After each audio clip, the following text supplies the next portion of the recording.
Welcome back to our YouTube channel. మీ భూమి website మనకి అందుబాటులో రావడం జరిగింది. మీ భూమి వెబ్సైట్లో కొన్ని చేంజెస్ అయితే చేయడం జరిగింది. అవి ఏంటనేది ఇప్పుడైతే చూద్దాము. మనం ఇప్పటివరకు కూడా మీ భూమి వెబ్సైట్ అయితే మనకి ఓపెన్ సోర్స్గా ఉండేది. ఇప్పుడైతే మన ఫోన్ నెంబర్ ద్వారా లాగిన్ అయ్యి మనం సర్వీసెస్ అయితే పొందవచ్చు.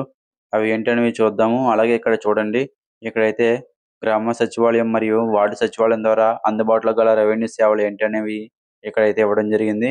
చూడండి, ఇక్కడ mutation for transactions, mutation for correction, Aadhaar seeding చేసుకోవచ్చు. అలాగే land conversion for non agriculture purpose, సాదా బైనమా అంటే మనకి ఇప్పటివరకు రూరల్ ఏరియాలో రిజిస్టర్ కాని ల్యాండ్స్ ఏవైతే ఉన్నాయో అవి కూడా రిజిస్ట్రేషన్ అయితే జరుగుతున్నాయి. అలాగే ఆటో మ్యుటేషన్, ఈ సర్వీసెస్ అన్నీ కూడా మనం సచివాలయంలో అయితే పొందవచ్చు అనేసి ఇవ్వడం అయితే జరిగింది. ఇప్పుడైతే మనం మొబైల్ నెంబర్ ఎంటర్ చేసి లాగిన్ అయితే చూద్దాము. చూడండి, నేనైతే ఇప్పుడు మొబైల్ నెంబర్ ఎంటర్ చేసి గెట్ ఓటీపీ మీద క్లిక్ చేస్తున్నాను. ఇప్పుడైతే వచ్చిన ఓటీపీ ఎంటర్ చేసుకొని క్యాప్చర్ కోడ్ ఎంటర్ చేసి వెరిఫై ఓటీపీ మీద సబ్మిట్ చేసుకోవాలి. చూడండి, లాగిన్ అయిన తర్వాత వెబ్సైట్ ఇంటర్ఫేస్ అయితే ఈ విధంగా కనిపిస్తుంది. ఇక్కడ ఏ సర్వీస్ అయితే పొందవచ్చో ఇక్కడైతే ఇవ్వడం జరిగింది. మీ ఆడంగల్ గ్రామ ఆడంగల్, మీ 1B గ్రామ 1B, అలాగే మీ ఎల్పీ మ్యాప్, ROFR ఆడంగల్ గ్రామ 1B, డిస్ప్యూట్ కేసెస్, అలాగే అబ్స్ట్రాక్ట్ రిపోర్ట్స్ అయితే ఇవ్వడం జరిగింది. ఇక్కడైతే మీ ఆడంగల్ గ్రామ ఆడంగల్ క్లిక్ చేసుకొని మనం మన ల్యాండ్ ఎవరి పేరు మీద ఉంది, అలాగే ఎన్ని సెంట్లలో ఉంది, ఎన్ని ఎకరాల్లో ఉంది, మన ల్యాండ్ అనేది ఆధార్ నెంబర్కి అలాగే ఫోన్ నెంబర్కి లింక్ అయిందా లేదా కూడా తెలుసుకోవచ్చు. ఇది ఎలా అనేది మనం డిస్కస్ చేద్దాము. దానికన్నా ముందు ఇక్కడ చూడండి, రైట్ సైడ్ చూసినట్లయితే మన ల్యాండ్ అనేది ఆధార్ నెంబర్కి లింక్ అయిందో లేదో కూడా ఇక్కడ స్టేటస్ అయితే చెక్ చేసుకోవచ్చు. అలాగే ఎలక్ట్రానిక్ పాస్బుక్ డౌన్లోడ్ చేసుకోవచ్చు. ఈ ఆప్షన్ అయితే మనకి ఇంకా అవైలబుల్గా లేదు ప్రెజెంట్ అయితే. చూడండి, లెఫ్ట్ సైడ్ చూసినట్లయితే మ్యూటేషన్, ఎల్పీ రికార్డు సవరణలు, భూమి వినియోగ మార్పు, సర్వే సంఖ్య, రికార్డు సవరణలు, డౌన్లోడ్, ఆర్డీఓస్, ఓటీసీ ప్రొసీడింగ్స్ అని ఇవ్వడం జరిగింది. ఈ సర్వీసెస్ అన్నీ కూడా మనం ఈ వెబ్సైట్ ద్వారా అయితే మనం చెక్ చేసుకోవచ్చు. ఇప్పుడైతే మనం మీ ఆడంగల్ గ్రామ ఆడంగల్ మీద క్లిక్ చేసుకొని మన ల్యాండ్ యొక్క డీటెయిల్స్ అయితే చెక్ చేసుకుందాము.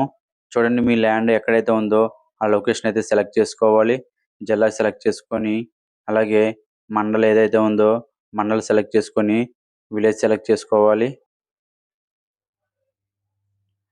విలేజ్ సెలెక్ట్ చేసిన తర్వాత మనకి కింద చూసినట్లయితే ROR 1B అని ఉంది కదా, దీని మీద అయితే మనం టిక్ మార్క్ చేసుకోవాలి.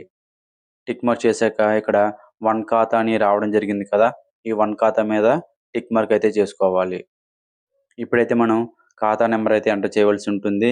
ఈ ల్యాండ్ పాస్బుక్ ఏదైతే ఉందో ఆ ఫస్ట్ పేజీలో మనకి ఖాతా నెంబర్ అయితే ఉంటుంది. మన ల్యాండ్ పాస్బుక్లో ఉన్న ఖాతా నెంబర్ అయితే ఎంటర్ చేసుకొని క్యాప్చర్ కూడా ఎంటర్ చేసి క్లిక్ చేయండి అని ఉన్నది కదా, దీని మీద అయితే మనం సబ్మిట్ చేసుకోవాలి. మన ఖాతా నెంబర్ ఏదైతే ఉందో ఖాతా నెంబర్ అయితే చూపిస్తుంది. అలాగే పట్టాదారుని పేరు, భూమి ఎవరి పేరు మీద ఉందో ఆ యజమాని యొక్క పేరు అయితే చూపిస్తుంది. అలాగే ఫాదర్ నేమ్ చూపిస్తుంది. చూడండి, ఎల్పీ నెంబర్ కూడా ఇక్కడ మనకి ఇవ్వడం జరిగింది. అలాగే మన సర్వే నెంబరు, అలాగే టైప్ ఆఫ్ ల్యాండ్ అంటే పట్టా భూమా, జిరాయితీ భూమా అనేది మనకి ఇక్కడైతే ఇవ్వడం జరిగింది. అలాగే భూమి వర్గీకరణ అనేది ఇవ్వడం జరిగింది. అంటే మెట్ట భూమా లేకపోతే నీటిపారుదల భూమా అనేసి మనం ఇక్కడైతే క్లాసిఫికేషన్ ఇవ్వడం జరిగింది. నెక్స్ట్ చూసినట్లయితే మన ల్యాండ్ యొక్క విస్తీర్ణం అయితే ఇవ్వడం జరిగింది. మన ల్యాండ్ ఎన్ని ఎకరాల్లో ఉంది, ఎన్ని సెంట్లలో ఉంది అనేది ఇక్కడైతే ఇవ్వడం జరిగింది. అలాగే నెక్స్ట్ వన్ చూసినట్లయితే అనుభవ స్వభావం అని ఇవ్వడం జరిగింది. అంటే మన ల్యాండ్ అనేది పక్కవారి నుంచి కొనుక్కోవడం ద్వారా వచ్చిందా లేకపోతే మనకి పుట్టుకతోనే వారసత్వం ద్వారా వచ్చింది అనేది ఈ కాలంలో అయితే ఇవ్వడం జరిగింది. అలాగే నెక్స్ట్ కాలం చూసినట్లయితే మన ల్యాండ్కి ఆధార్ నెంబర్ మరియు మొబైల్ నెంబర్ అనేది లింక్ అప్ అయిందో లేదో కూడా మనకు చూపిస్తుంది. ఇక్కడ ఉన్న డీటెయిల్స్ అన్ని కూడా సేమ్ యాజ్ ఇట్ ఈజ్ గా మన ల్యాండ్ పాస్బుక్ లో ఏవైతే ఉన్నాయో సేమ్ డీటెయిల్స్ అయితే ఇక్కడ చూపించడం జరుగుతుంది. సో వన్స్ ఈ సర్వీసెస్ అన్ని మనకి అందుబాటులో వచ్చినప్పుడు మరలా నేను వీడియో అయితే చేయడం జరుగుతుంది. ఈ వీడియో మీకు నచ్చినట్లయితే ప్లీజ్ లైక్ చేసి షేర్ చేసి సబ్స్క్రైబ్ చేసుకోండి. Thank you for watching.